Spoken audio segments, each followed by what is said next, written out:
کہ اللہ تعالیٰ نے اہل ایمان کو کمزوروں کی حمایت کرنے اور ظالم کے خلاف جنگ لڑنے کا حکم دیا ہے، جیسا کہ اللہ تعالیٰ فرماتا ہے وَمَا لَكُمْ لَا تُقَاتِلُونَ فِي سَبِيلِ اللَّهِ وَالْمُسْتَضْعَفِينَ مِنَ الرِّجَالِ وَالنِّسَاءِ وَالْوِلْدَانِ الَّذِينَ يَقُولُونَ رَبَّنَا أَخْرِجْنَا مِنْ هَذِهِ الْقَرْيَةِ الظَّالِمِ أَهْلُهَا وَاجْعَل لَّنَا مِن لَّدُنكَ وَلِيًّا وَاجْعَل لَّنَا مِن لَّدُنكَ نَصِيرًا۔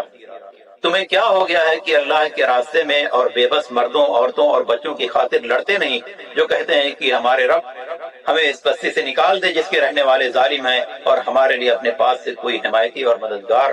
بھیج دے۔ تو معلوم ہوا کہ جب کسی بستی کے لوگوں پر ظلم ہو تو دوسرے لوگوں کی ذمہ داری ہے ظلم کو روکیں اور ان کمزوروں کی مدد کریں۔ یہ نہ کہیں کہ اللہ تعالیٰ تو دیکھ رہا ہے، وہ ان کی مدد کرنے والا ہے، ہم کو کیا ضرورت ہے۔ نہیں،